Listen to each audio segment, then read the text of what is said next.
Hare Krishna, everyone. Welcome back to the daily readings of Srila Prabhupada's books. Here in the live studios, 3402 Radha Lane, Houston, Texas, 77018. Keep those cards and letters coming in. Right across the street from Shri Shri Radha Nilamadava's beautiful temple. And I have a group of very serious hearers. I know that because they're here every night, practically most of them. So when you want to hear, you hear every night, and it's good, more than good. And we welcome all of you out in cyberspace. We apologize because the night before's reading got put to the wrong place, but by the grace of Davide, who is the administrator of our fan page, he put it into the right place. So everything is, as my father used to say, copacetic. It's a fancy word that means, it's a crossword puzzle word that means everything's all right, everything's in order. Okay? All right, now that everything's copacetic, we're going to hear Srila Sanatana Goswami's prayer, glorifying the Srimad-Bhagavatam and actually defining it and explaining what it is and why. It goes like this. Sarva Shastrabdi Piyusha Sarva Vedaika Satpala Sarva Siddhanta Ratnaja Sarva Lokaika Drikprada.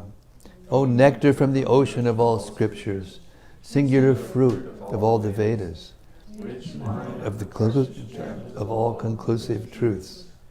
You are the only giver of sight to all the worlds.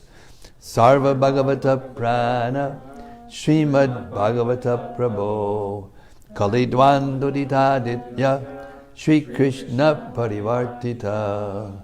O life air of all the Supreme Lord's devotees, O Master Srimad Bhagavatam, you are the sun risen in the darkness of Kali. You are the exact image of Shri Krishna. Paramananda Pataya Prema Varshaksharayate Sarvada Sarvasevyaya Shri Krishnaya Namostume. I bow down to you who are supremely blissful to read. Your every syllable pours down a flood of prema. You can always be served by everyone. You are Shri Krishna himself. Marika Bando Matsangin Madguro Mad Mahadana Man Nistadaga Mad Bhagya Mad Ananda Namostute. My only friend, my constant companion, my spiritual master, my great wealth, my savior, my good fortune, my source of ecstasy, I bow down to you. Asadu Saduta Dayin Atini Chochatakada Hanamunchagada Chinmam Premnarit Kantayospuda. O bestower of saintliness to the unsaintly, O exalter of the most fallen, please never leave me.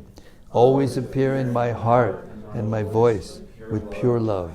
Om Namo Bhagavate Vasudevaya. Om Namo Bhagavate Vasudevaya. Om Namo Bhagavate Vasudevaya. Om Namo Bhagavate Vasudevaya. Om Namo Bhagavate Vasudevaya. Okay, we've reached the 10th verse of the 13th chapter of the 4th canto. And this chapter is beginning the descriptions of the descendants of Dhruva Maharaj. We've heard about Dhruva Maharaj. Now we're hearing about the descendants of Dhruva Maharaj. The son, one of the sons of Dhruva Maharaj was Utkala. And Utkala was a very special person. He was like a Paramahansa, almost like a Avaduta type person. He wasn't interested in material existence at all from the very beginning of his life. Must have gotten some genes from Dhruva.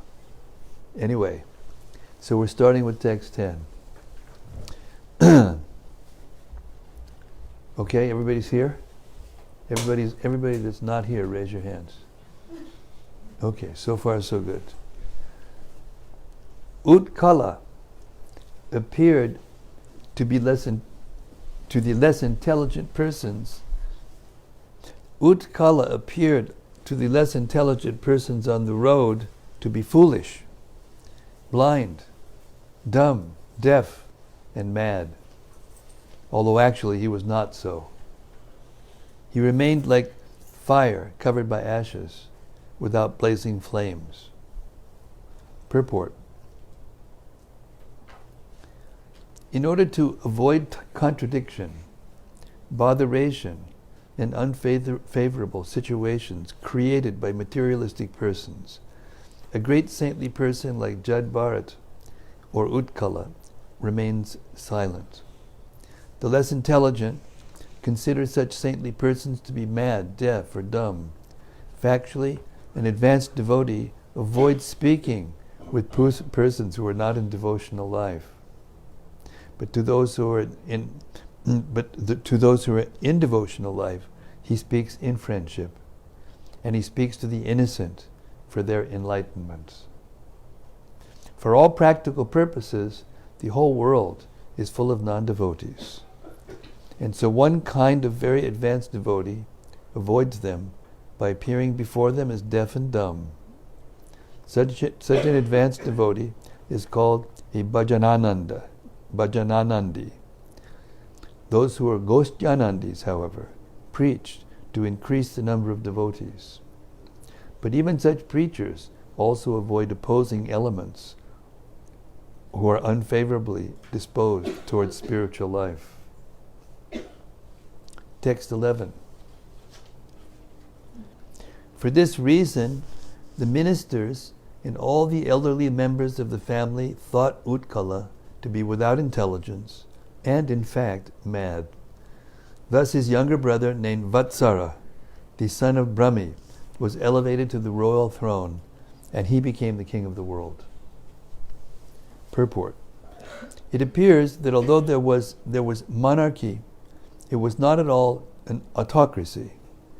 There were senior family members and ministers who could make changes and elect the proper person to the throne, although the throne could be occupied only by the royal family.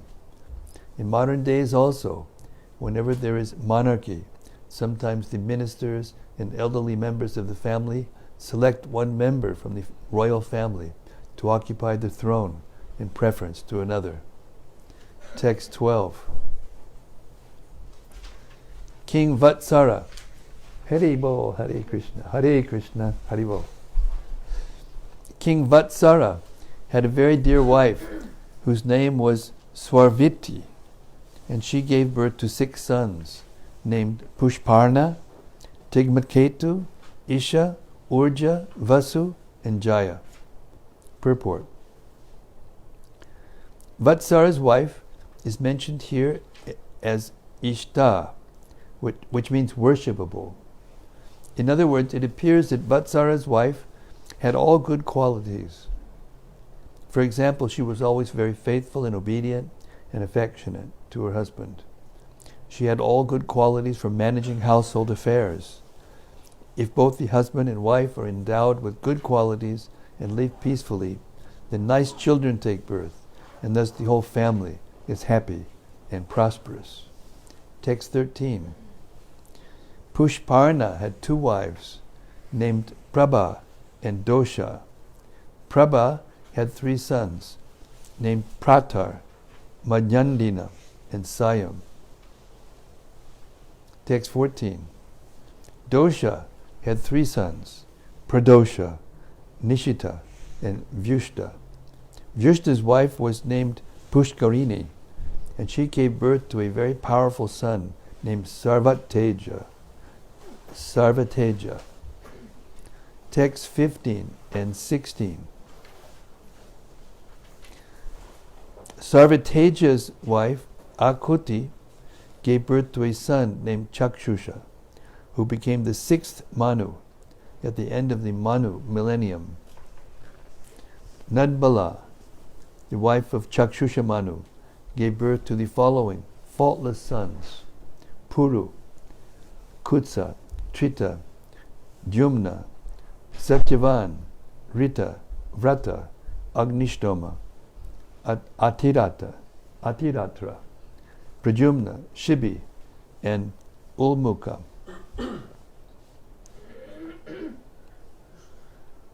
Text 17. Of the 12 sons, Ulmuka begot 6 sons in his wife, Pushkarini. They were all very good sons. Hare Krishna, doctor, here, take your chair. It's already got your name on it. Place tag. Hare Krishna.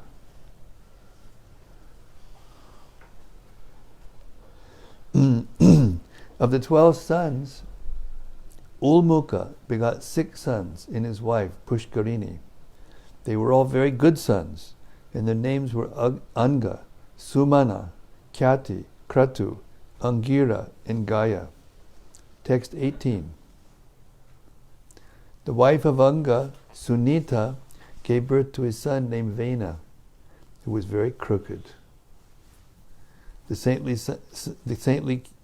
king Anga was very disappointed with Vena's bad character, and he left home and kingdom and went out to the forest. My dear Vidura, when great sages curse, their words are as invincible as a thunderbolt. Thus, when they cursed King Vena out of anger, he died. After his death, since there was no king, all the rogues and thieves flourished, the kingdom became unregulated, and all the citizens suffered greatly. On seeing this, the great sages took the right hand of Vena as a churning rod, and as a result of their churning, Lord Vishnu, in his partial representation, made his advent as King Prithu, the original emperor of the world. Purport. Monarchy is better than democracy, because if the monarchy is very strong, the regulative principles within the kingdom are upheld very nicely. Even 100 years ago, in the state of Kashmir in India, the king was so strong that if a thief was arrested in his kingdom and brought before him, the king would immediately chop off the hands of the thief. As a result of this severe punishment, there were practically no theft cases within the kingdom. Even if someone left something on the street, no one would touch it. The rule was that things could be taken away only by the proprietor, and that no one else would touch them. In the so-called democracy, wherever there is a theft case, the police come and take note of the case, but generally the thief is never caught, nor is any punishment offered to him. I know I had this experience myself when I was in Dallas, you heard? They came right into my room and they stole everything, computer, bags, wallet, ID, everything. And they walked right by me. I was very tired. I had risen very early, like 1:30 in Denver, and flown in a very early flight. And I was all day with devotees, and I was very tired. I put earplugs in my ears, and I was out. And they were right there next to me with knives in their hands. It was on video, right? Yeah. I was interviewed and everything. Anyway, that's another side of the story. And it was traumatic. I'd never had anything like that before. I got up and they had blocked the doors, and I tried to get out, and couldn't get out. Went to the other door, same. I said, something's wrong here. And I finally pushed and got the door open, and there it was. They had taken fire extinguisher, the powder, and they just sprayed it all over the room, so it looked like there was some kind of ghostly place, so that no fingerprints would be left. And then they caught them on video, and they were rolling down the middle of the road in the middle of the night, one big, some kind of implement that was a saw or something that was downstairs, and they were rolling it down. They sacked the whole place, the whole building. And but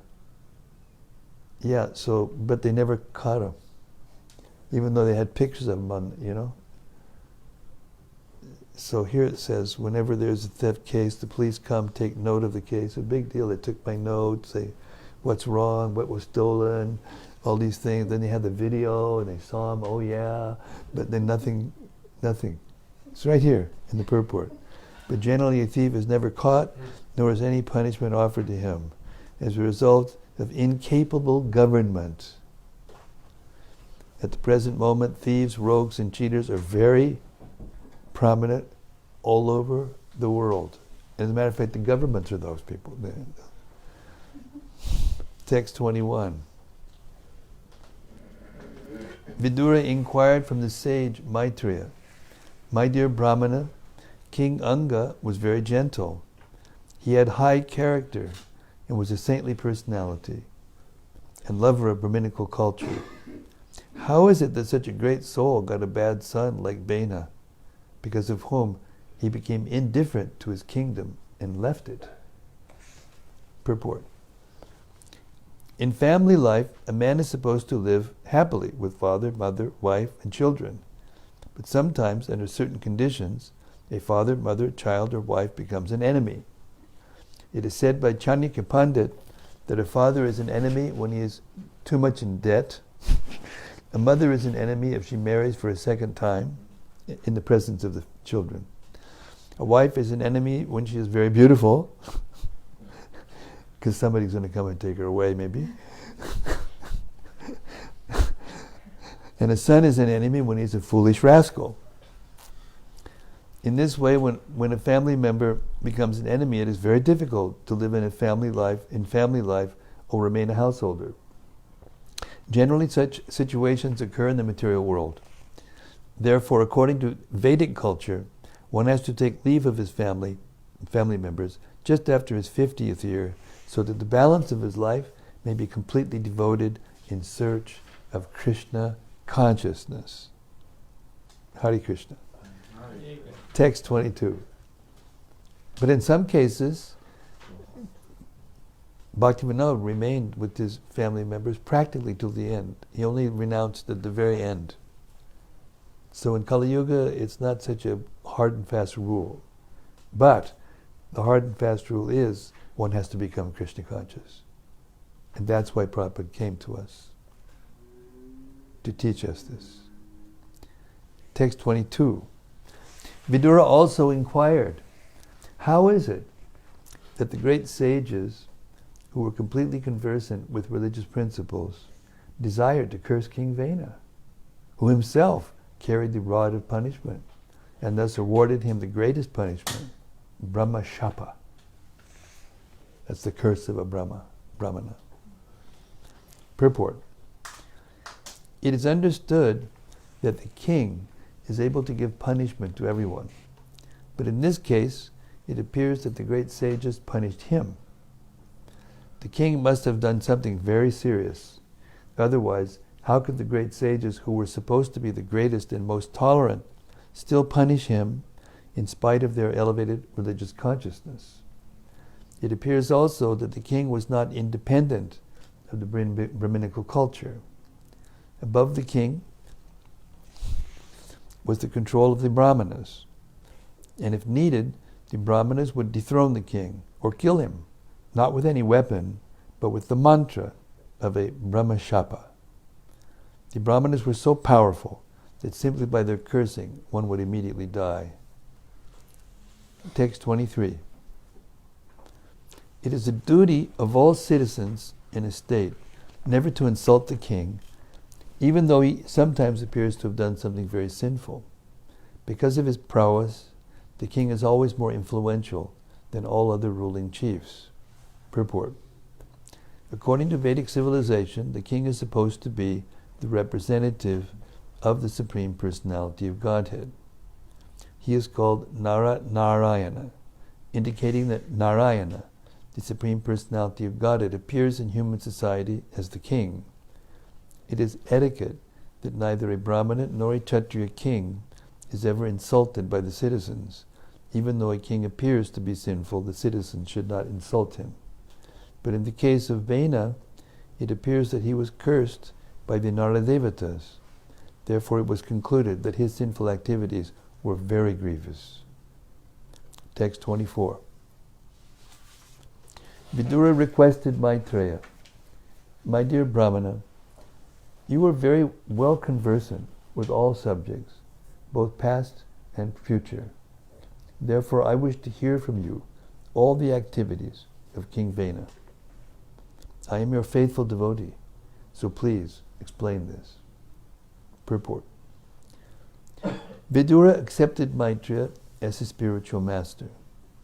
A disciple always inquires from the spiritual master, and the spiritual master answers the question, provided the disciple is very gentle and devoted.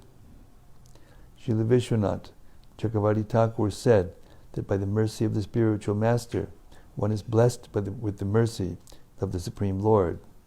The spiritual master is not inclined to disclose all the secrets of transcendental science unless the disciple is very submissive and devoted.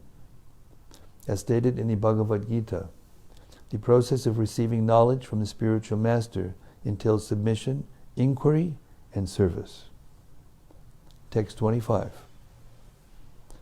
Sri Maitreya replied, My dear Vidura, once the great king Anga arranged to perform the great sacrifice known as Ashwamedha. All the expert brahmanas present knew how to invite the demigods, but in spite of their efforts, no demigods participated or appeared in that sacrifice. Purport. A Vedic sacrifice is not an ordinary performance. The demigods used to participate in such sacrifices, and the animals sacrificed in such performances were reincarnated with new life. In this age of Kali, there are no powerful brahmanas who can invite the demigods or give renewed life to animals. Formerly, the brahmanas, well conversant in Vedic mantras, could show the potency of the mantras. But in this age, because there are no such brahmanas, all such sacrifices are forbidden. The sacrifice in which horses were offered was called Ashwamedha. Sometimes cows were sacrificed, Gavalamba, not for eating purposes, but to give them new life in order to show the potency of the mantra. In this age, therefore, the only practical yajna is Sankirtan yajna, or chanting of the Hare Krishna mantra, 24 hours a day. 26. The priests engaged in the sacrifice then informed King Anga, O King, we are properly offering the clarified butter in the sacrifice, but despite all our efforts, the demigods do not accept it. Text 27. O King, we know that the paraphernalia to perform the sacrifice is well collected by you with great faith and care, and is not polluted. Our chanting of the Vedic mantras is also not deficient in any way, for all the brahmanas and priests present here are expert and are executing the performances properly. Purport. It is the practice of the brahmanas conversant with the science to pronounce a Vedic mantra with the right accent. The combination of the mantra and Sanskrit words must be chanted with the right pronunciation, otherwise it will not be successful. In this age, the brahmanas are neither well versed in the Sanskrit language, nor very pure in practical life. But by chanting the Hare Krishna mantra, one can attain the highest benefit of sacrificial performances. Even if the Hare Krishna mantra is not chanted properly, it still has so much potency that the chanter gains the effect. Text 28. Dear King, we do not find any reason that the demigods should feel insulted or neglected in any way. But still the demigods who are witnesses for the sacrifice do not accept their shares. We do not know why this is so. Purport. It is indicated herein that if there is negligence on the part of the priest, the demigods do not accept their share in sacrifices. Similarly, in devotional service, there are offenses known as seva aparadas. Those who are engaged in worshipping the deity, Radha and Krishna, in the temple should avoid such offenses in service. The offenses in service are described in the nectar of devotion.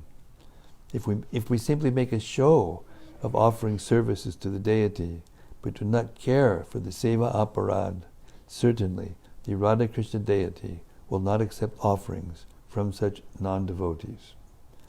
Devotees engaged in temple worship should not, therefore, manufacture their own methods, but should strictly follow the regulated principles for cleanliness, and then offerings will be accepted. Text 29. Maitreya explains that King Anga, after hearing the statements of the priests, was very aggrieved. At that time he took permission from the priests to break his silence and inquired from all the priests who were present in the sacrificial arena. Text 30. King Anga addressed the priestly order, "My dear priests, kindly tell me what offenses I have committed." Although invited, the demigods are neither taking part in the sacrifice nor accepting their shares. Text 31. The head priests said, "O king, in this life we do not find any sinful activity, even within your mind, so you are not in the least offensive. But we can see that in your previous life you performed sinful activities, due to which, in spite of your having all qualifications, you have no son." Purport. The purpose of marrying is to beget a son, because a son is necessary to deliver his father and forefathers from any hellish condition of life in which they may be. Chandaki Pandit therefore says, "Putrahinam grinam shunyam." Without a son, married life is simply abominable. King Anga was a very pious king in this life, but because of his previous sinful activity, he could not get a son. It is concluded, therefore, that if a person does not get his son, it is due to his past sinful life. Text 32. O king, we wish all good fortune to you. O king, we wish all good fortune for you. You have no son, but if you pray at once to the Supreme Lord and ask for a son, and if you execute the sacrifice for that purpose, the enjoyer of the sacrifice, the Supreme Personality of Godhead, will fulfill your desire. Text 33. When Hari, the Supreme Enjoyer of all sacrifices, is invited to fulfill your desire for a son, all the demigods will come with him and take their shares in the sacrifice. Purport. Whenever a sacrifice is performed, it is meant for satisfying Lord Vishnu, the enjoyer of the fruits of all sacrifices. And when Lord Vishnu agrees to come to the sacrificial arena, all the demigods naturally follow their master, and their shares are offered in such sacrifices. The conclusion is that the sacrifices performed are meant for Lord Vishnu, not for the demigods. Text 34. The performer of sacrifices under karmakanda activities achieves the fulfillment of the desire for which he worships the Lord. Purport. In the Bhagavad Gita, the Lord says that he awards benedictions to the worshipper according to his desire. The Supreme Personality of Godhead gives all living entities conditioned within this material world full freedom to act in their own way. But to his devotee, he says that instead of working in that way, it is better to surrender unto him, for he will take charge of the devotee. That is the difference between a devotee and a fruitive actor. The fruitive actor enjoys only the fruits of his own activities, but a devotee, being under the guidance of the Supreme Lord, simply advances in devotional service to achieve the ultimate goal of life, to go back home, back to Godhead. The significant word in this verse is kaman, which means sense gratificatory desires. A devotee is devoid of all kaman. He is anyabhilashita shunya. A devotee is always devoid of all desires for sense gratification. His only aim is to satisfy or gratify the senses of the Lord. That is the difference between a karmi and a devotee. Text 35. Thus for the sake of a king for King Anga, they decided to offer oblations to Lord Vishnu, who is situated in the hearts of all living entities. Purport.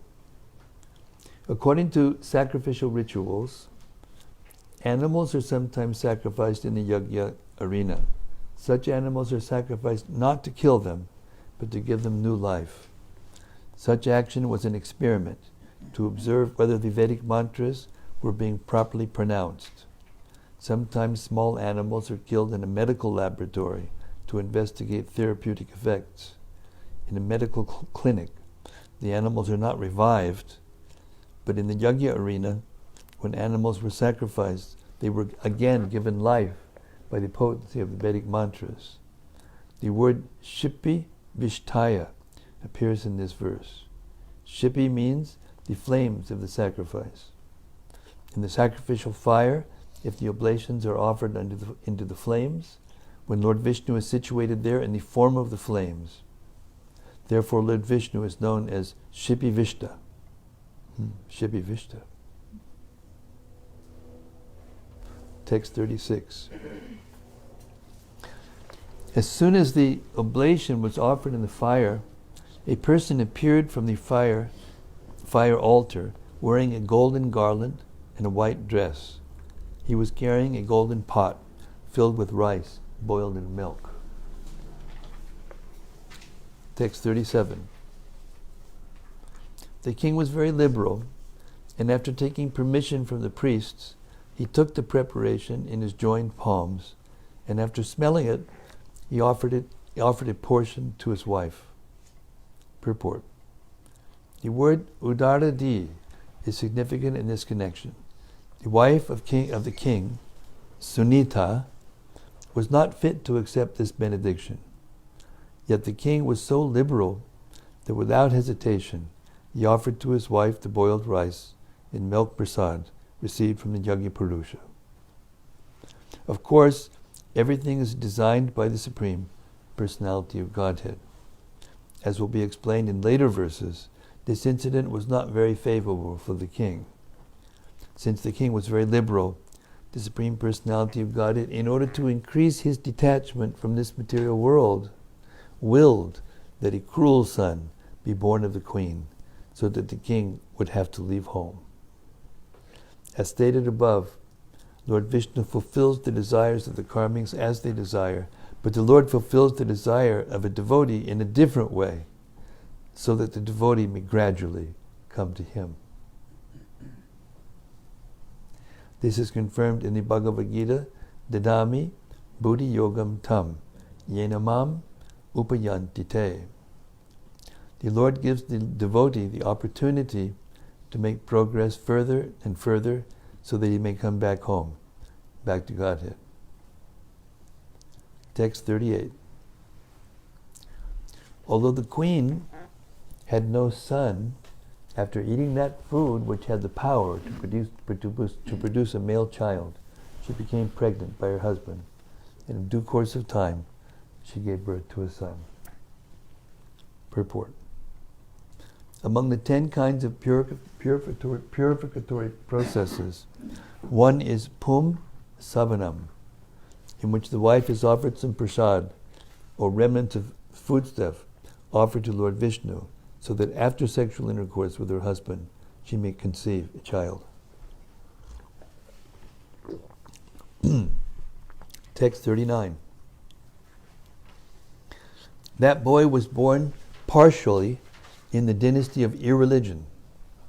His grandfather was death personified, and the boy grew up as his follower. He became a greatly irreligious person.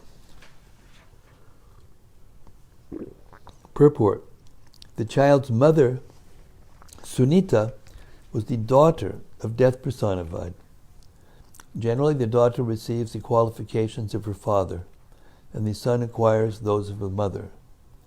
So, according to the axiomatic truth that things equal to the same thing are equal to one another, the child born of King Anga became the follower of the maternal grandfather.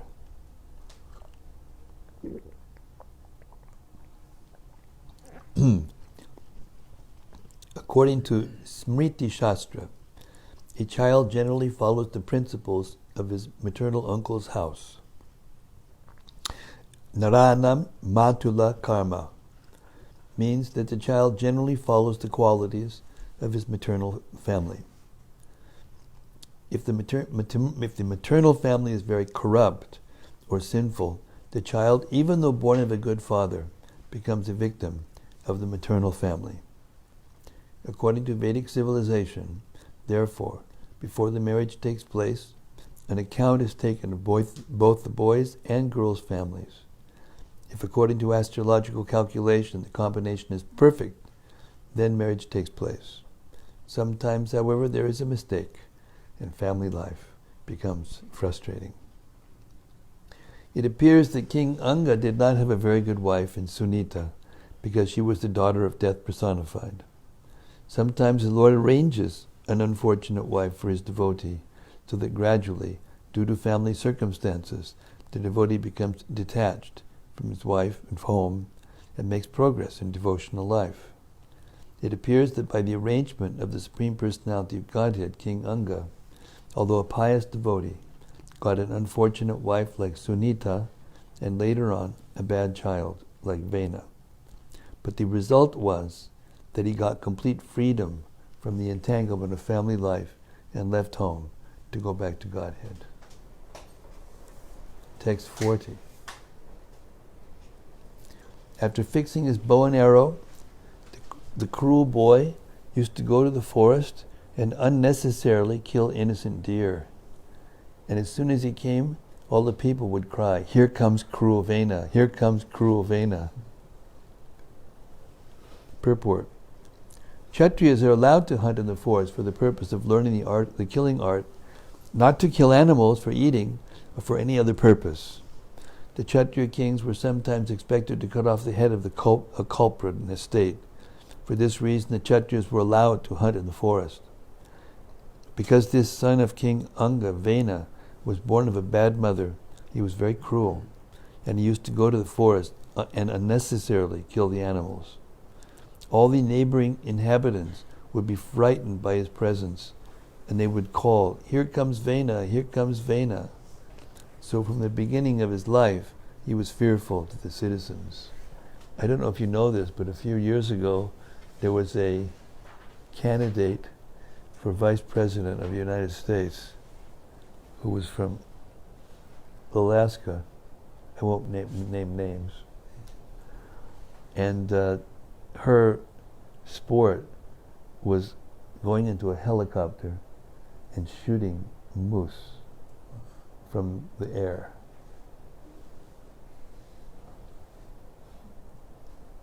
Luckily, she didn't get elected. Text 41.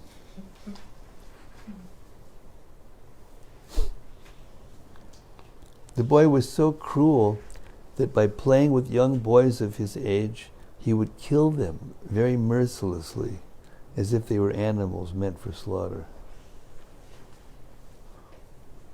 Text 42. I mean, these sound like far-out stories, but if you read, and I keep up a little bit with the news, just a little bit, just to know what's going on, so when I fly around, I don't go into...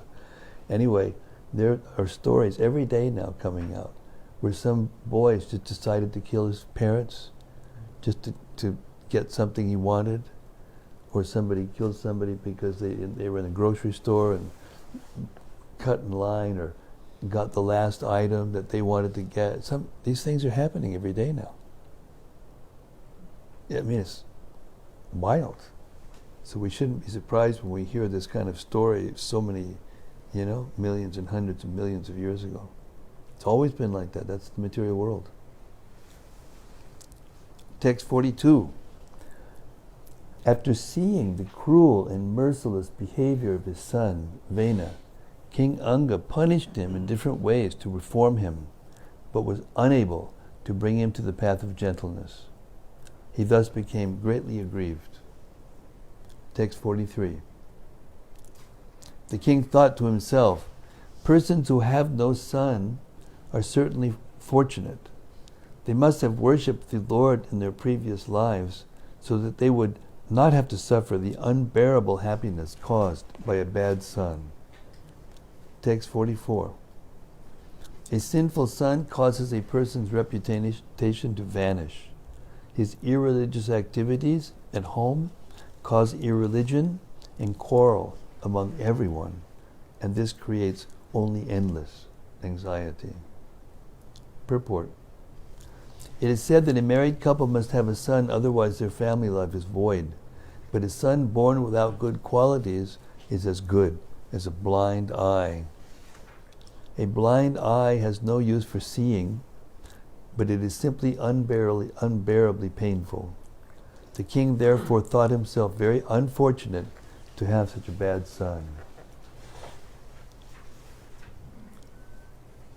Text 45. Who is he, if he is considerate and intelligent, would desire such a worthless son? Such a son is nothing but a bond of illusion for the living entity, and he makes one's home miserable. Text 46. Then the king thought, a bad son is better than a good son, because a good son creates an attachment for home, whereas a bad son does not.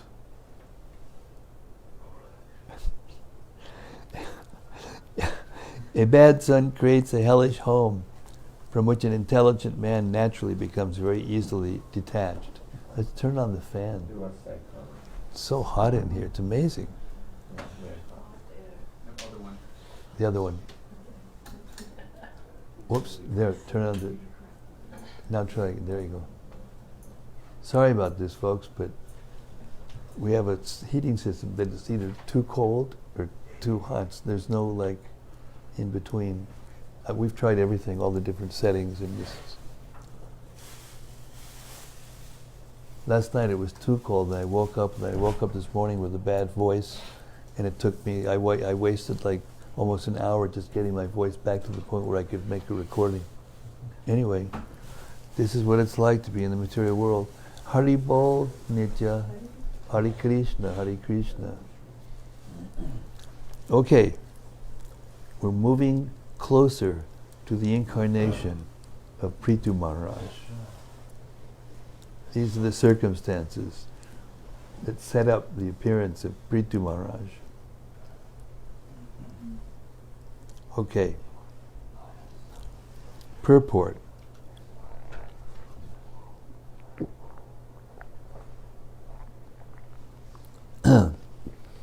The king began to think in terms of attachment and detachment from one's material home.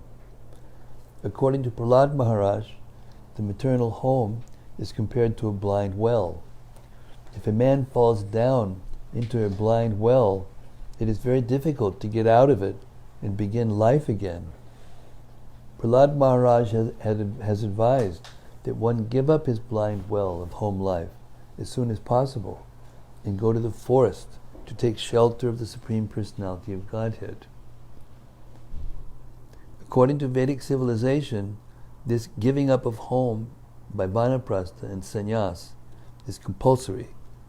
But people are so attached to their homes that even up to the point of death, they do not like to retire from home life. King Anga, therefore, thinking in terms of detachment, accepted his bad son as a good impetus for detachment from home life. He therefore considered his bad son his friend, since he was helping him become detached from his home. Ultimately, one has to learn how to detach oneself from attachment to material life.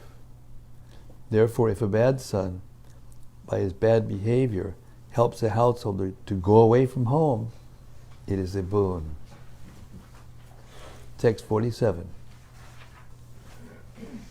Thinking like that, King Anga could not sleep at night. He became completely indifferent to household life. Once, therefore, in the dead of night, he got up from bed and left Vena's mother, his wife, who was sleeping deeply.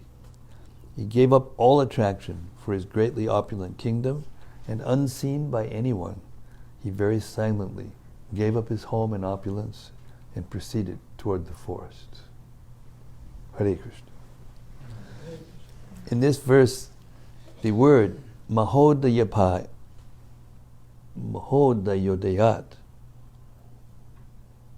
indicates that by the blessings of a great soul, one becomes materially opulent, but when one gives up attachment to material wealth, that should be considered an even greater blessing from great souls. It was not a very easy task for the king to give up his opulent kingdom and young faithful wife, but it was certainly a great blessing of the Supreme Personality of Godhead that he could give up the attachment and go out to the forest without being seen by anyone. There are many instances of great souls leaving home in this way in the dead of night, giving up attachment for home, wife, and money. Text 48. When it was understood that the king had indifferently left home, all the citizens, priests, ministers, friends, and people in general were greatly aggrieved. They began to search for him all over the world, just as a less experienced mystic searches out the supersoul within himself. Purport. The example of searching for the supersoul within the heart by the less intelligent mystics is very instructive.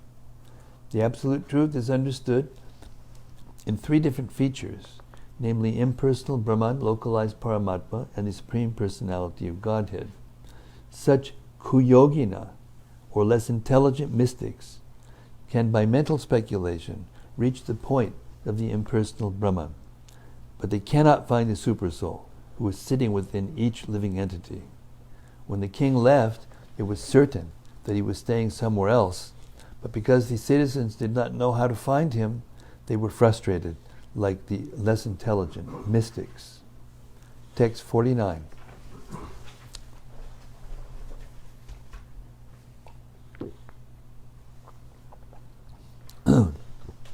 When the citizens could not find any trace of the king after searching for him everywhere, they were very disappointed, and they returned to the city, where all the great sages of the country assembled because of the king's absence. With tears in their eyes, the citizens offered respectful obeisances and informed the sages in full detail that they were unable to find the king anywhere.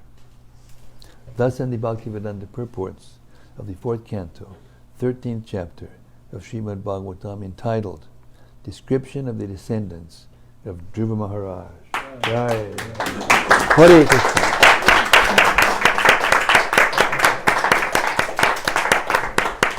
Okay, another act of the Bhagavatam, and we're moving through. Text 14, the story of King Vena. Text 1. The great sage Maitreya continued, O great Vidura, the great sages, headed by Bhrigu, were always thinking of the welfare of the people in general. When they saw that in the absence of King Anga, there was no one to protect the interests of the people, they understood that without a ruler, the people would become independent and non-regulated. Purport.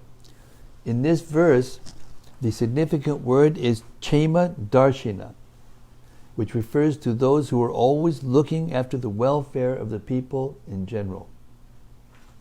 All the great sages, headed by Bhrigu, were always thinking of how to elevate all the people in the universe to the spiritual platform.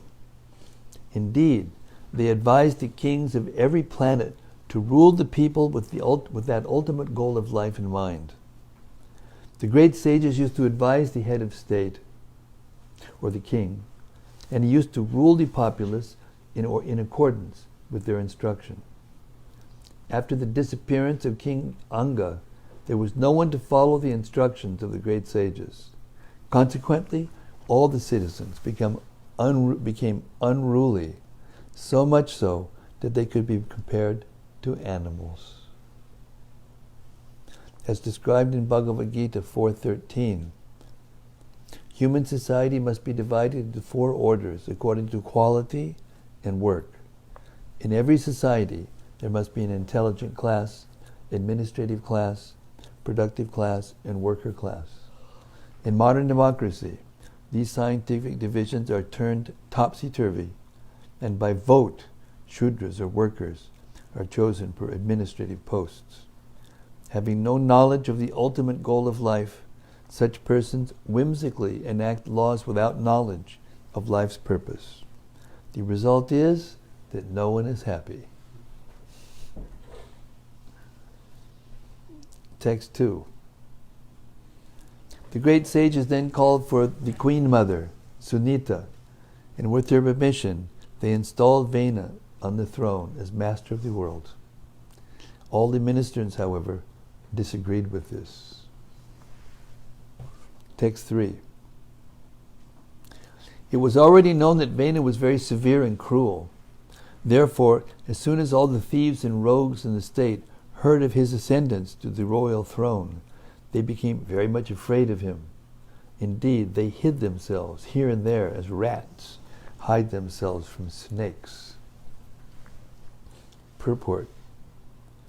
When the government is very weak, rogues and thieves flourish. Similarly, when the government is very strong, all the thieves and rogues disappear or hide themselves. Of course, Vena was not a very good king, but he was known to be cruel and severe. Thus, the state at least became freed from thieves and rogues. Text 4. When the king ascended to the throne, he became all-powerful with 8 kinds of opulences. Consequently, he became too proud. By virtue of his false prestige, he considered himself to be greater than anyone. Thus he began to insult great personalities. Purport. In this verse, the word Ashta Vibhuti Bhi, meaning by 8 opulences, is very important.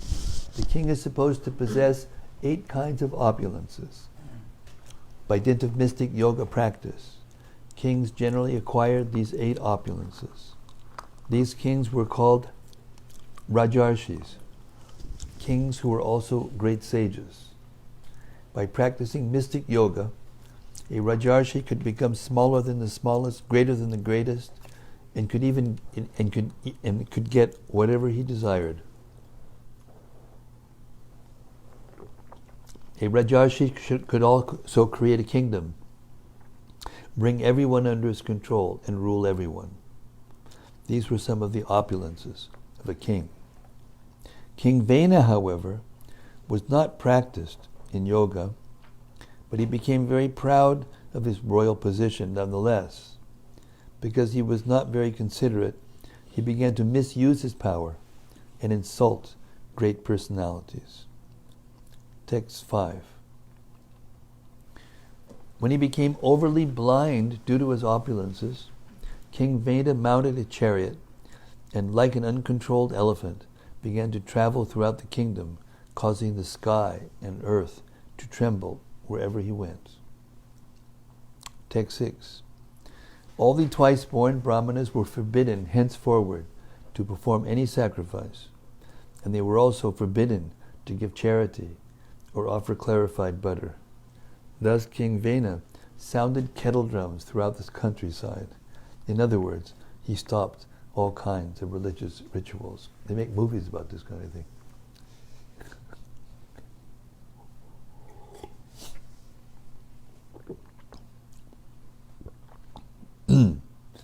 Purport. What was committed by King Vena many years ago is at present being carried out by atheistic governments all over the world. The world situation is so tense that at any moment governments may issue declarations to stop religious rituals. Eventually the world situation will become so degraded that it will be impossible for pious men to live on the planet.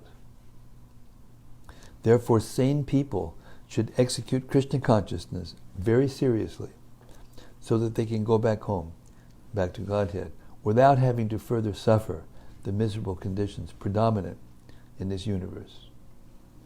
Text 7. Therefore all the great sages assembled together, and after observing cruel Vena's atrocities, concluded that a great danger and catastrophe was approaching the people of the world. Thus, out of compassion, they began to talk amongst themselves, for they themselves were the performance of the sacrifices. Purport. Before King Vena was enthroned, all the great sages were very much anxious to see to the welfare of society. When they saw that King Vena was most irresponsible, cruel, and atrocious, they again began to think of the welfare of the people. It should be understood that sages, saintly persons, and devotees are not unconcerned with the people's welfare. Ordinary karmis are busy acquiring money for sense gratification, and ordinary jnanis are socially aloof when they speculate on liberation. But actual devotees and saintly persons are always anxious to see how the people can be made happy, both materially and spiritually. Therefore the great sages began to consult one another on how to get out of the dangerous atmosphere created by King Vena. So we'll stop our reading there tonight. It's 1 hour.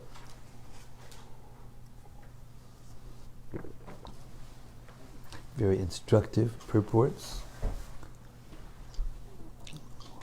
History of the universe being repeated time and again.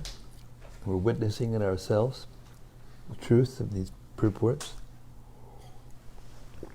So, if there's any reflections, anybody have anything, some point that came out that they wanted to reflect on or discuss further or inquire about, please.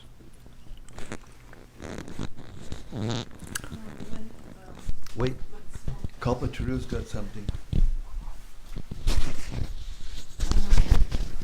In the purport it said that Sunita was a daughter of death personified.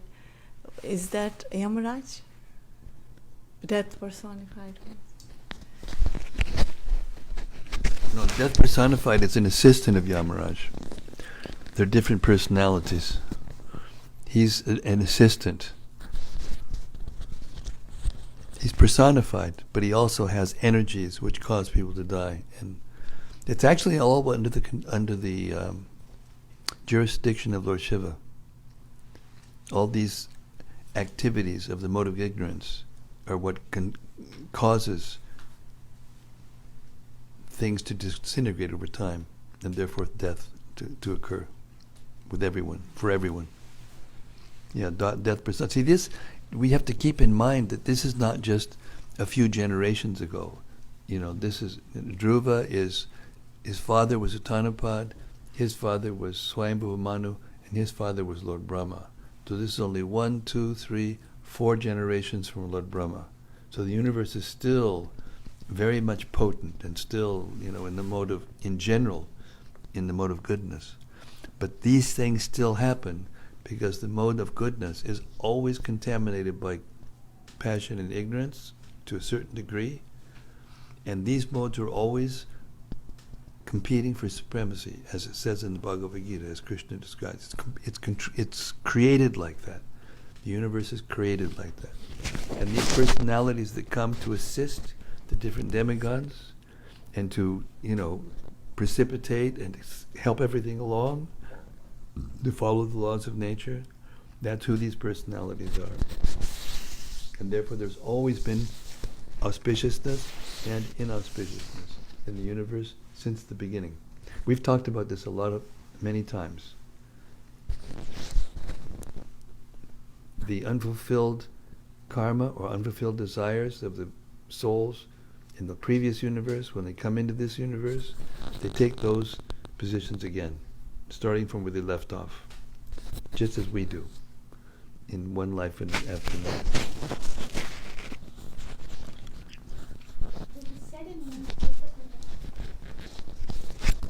It is said in one purport that the mantras are tested. The animals are sacrificed to test the potency of the Vedic mantras. Yeah. So it is also like using them like a guinea. What if they didn't chant the mantras properly? So then it's like a slaughtering, right, of the animals? Yes. And therefore it's very inauspicious. And therefore it's not... I'm sorry. Yes, therefore, because those persons aren't there anymore, you cannot perform those kinds of sacrifices. But it was rare. In those days, it was rare. Because those mantras were, I don't know if you know this, but the mantras were passed down mouth to ear, mouth to ear, mouth to ear. They weren't like written books and, but they were thousands and thousands of young brahmacharis.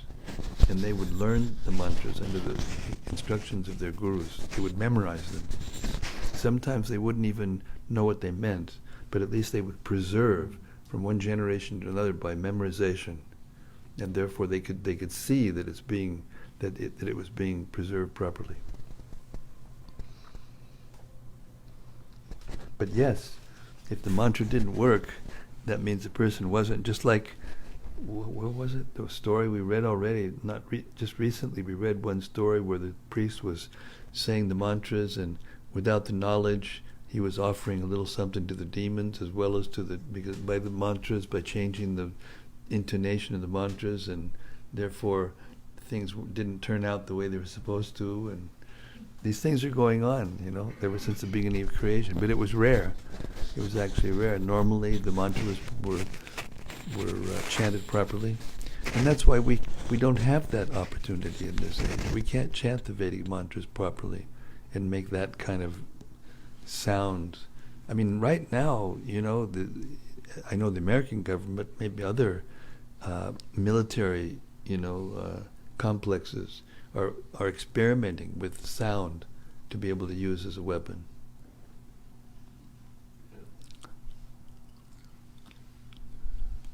Yes. Great to do.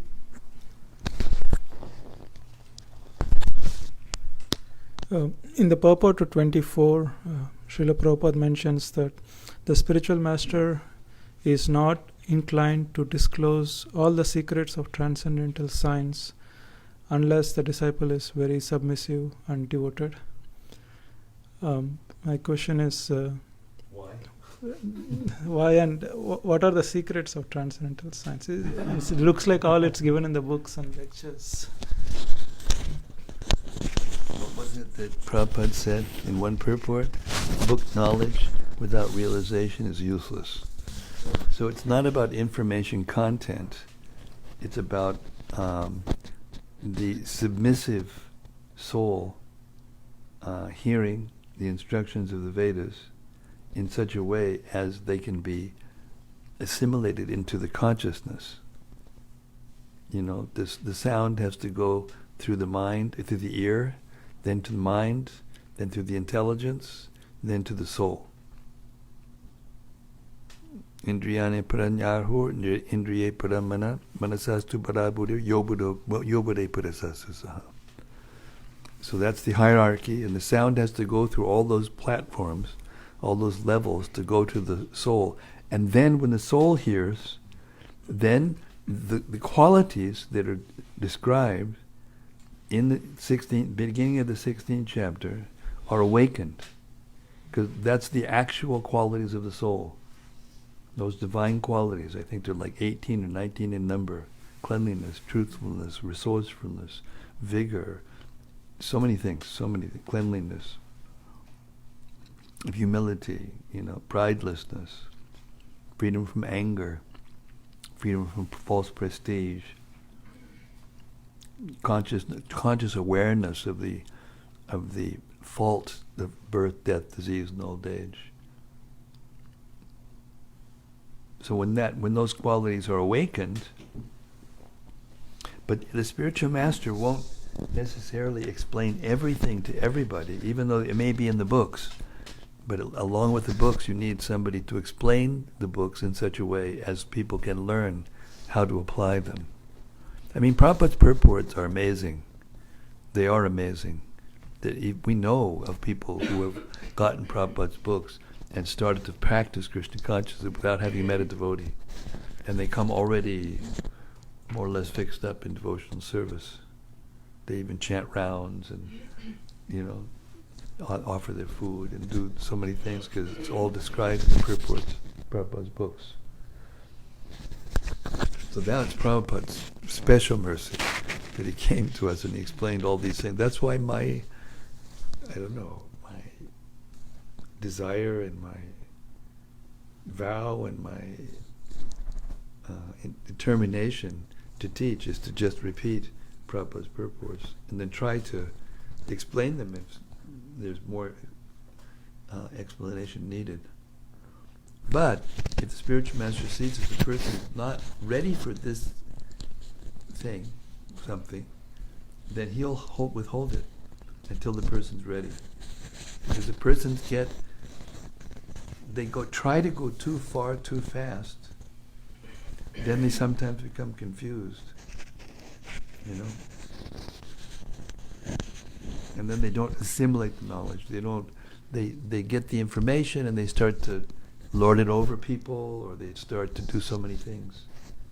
Get some followers, get some, position, get some fame, get some whatever. It was mentioned in one of the purports that, this isn't the purpose of the spiritual master to get those things from the disciples. He wants to give understanding how to think in Krishna consciousness. So that's more than just information content. How do I become humble? I'm not humble. How do I become humble? You have to practice. You have to hear these pastimes and see the difference between. Now we see the difference between Vena and his father.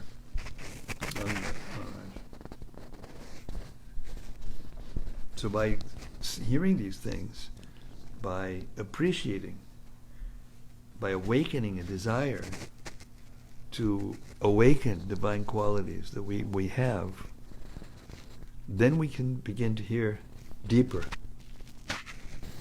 I always repeat these verses that Krishna Das Kaviraj Goswami recites in the Chaitanya Charitamrita, that if you can hear with faith and with love and without argument, then the sound goes through, then you can hear. That's what hearing means. Hearing doesn't mean just you listen and then you write down the answer and turn in your paper and get a certificate. It's not like that. So the spiritual master will speak if the disciple is actually inquisitive and actually submissive and wants to know. That depends. How does he know? He knows from watching, and he knows from the quality of the questions, or the lack of thereof, or the lack of the service spirit. So he gives it's the same as Krishna says in the Gita, Yeyatam mam prapadyante tang sataiva bhajamyaham. As they surrender unto me, I reward them accordingly. And the same goes with lack of surrender.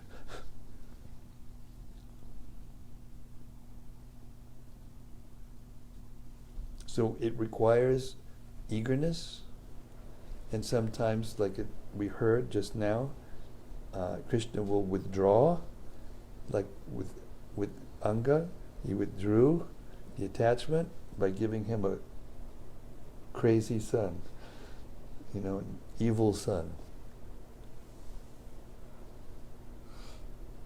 Prabhupada used to say that about his own life. He had his idea about how to execute his spiritual master's order. First of all, they make a lot of money, and he was really good at it. He could have been like Birla, if Krishna would have allowed him. But then every one thing was taken away, and then Krishna, he started to meditate on how to fulfill the order of his spiritual master. He became very, very serious, and then at some point, Krishna just started giving him everything. By the time he left, he had more properties and more different places where people would love him and give him facility than practically anyone.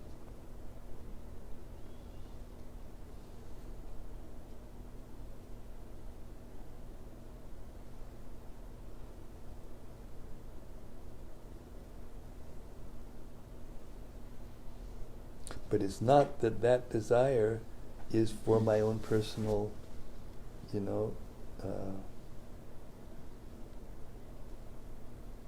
just for me, for my own personal advancement. The desire has to be how to help others. Again and again, Krishna says in the Gita, if the plan in mind, in the heart, is actually how to help others, then the mind becomes more peaceful, and Krishna can give instructions through the heart how to come back to him. Priti Purvakam.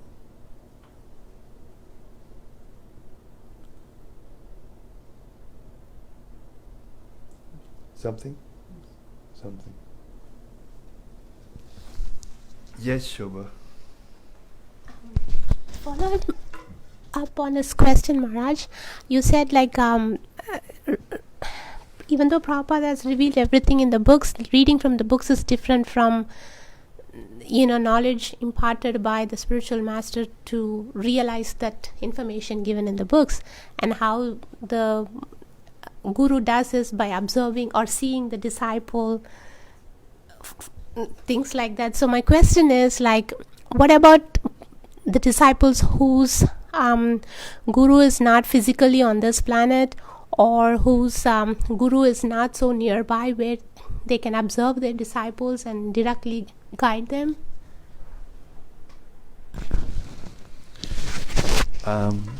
There's three levels of guru. There's the Vartma Pradarshika guru, like Suniti, the mother of Dhruva, who told him to go to the forest to find God. And then there's Shiksha Guru, the one who gives relevant instructions to the disciple to elevate the consciousness and clear doubts and help one progress. And then there's the Diksha Guru, the one who gives initiation and receives, gives the mantra and receives the reactions of the disciple and cleans the thing and starts him fresh. And also instructs. But it's not that the guru just means the Diksha Guru, but that's our disease. We're thinking guru just means Diksha Guru. So if the Diksha Guru is not there physically, or if he's left the world physically, then one has to find guidance. The guidance is in the books, but as I don't know if you've noticed, this is why I've dedicated my life personally to doing this, reading the books out loud, because I have a certain, enthusiasm and a certain attachment and a certain relish when I read these books, and I'm trying to impart that, to the audience. So when the books are heard like that, I think it's pretty safe to say that it's better than just trying to, at home, turn the pages and try to understand yourself without this ability to inquire. So this is the process. That's why Prabhupada gave us this process. So wherever you find devotees like this getting together and hearing and chanting and wanting to, that's why I've adopted this way. It's not exactly in the morning, this typical morning program, but anyway, not very many people could go to that program anyway because of their jobs and so many things. They're living too far away from the temple. This gives people an opportunity to come and hear on a regular basis and get that taste and get that understanding. So this is how it happens, even if the spiritual master isn't physically present. This is the mercy of Srila Prabhupada. He's the Shiksha Guru of everyone in this movement. And through his books, he is uplifting us, without a doubt.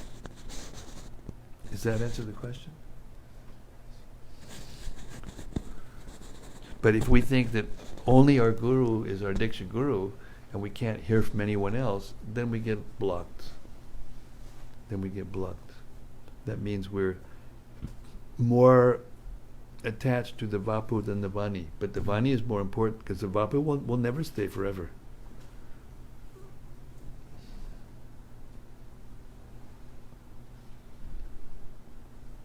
Okay, ladies and gentlemen, I'm going to close the shop for tonight. Thank you very much.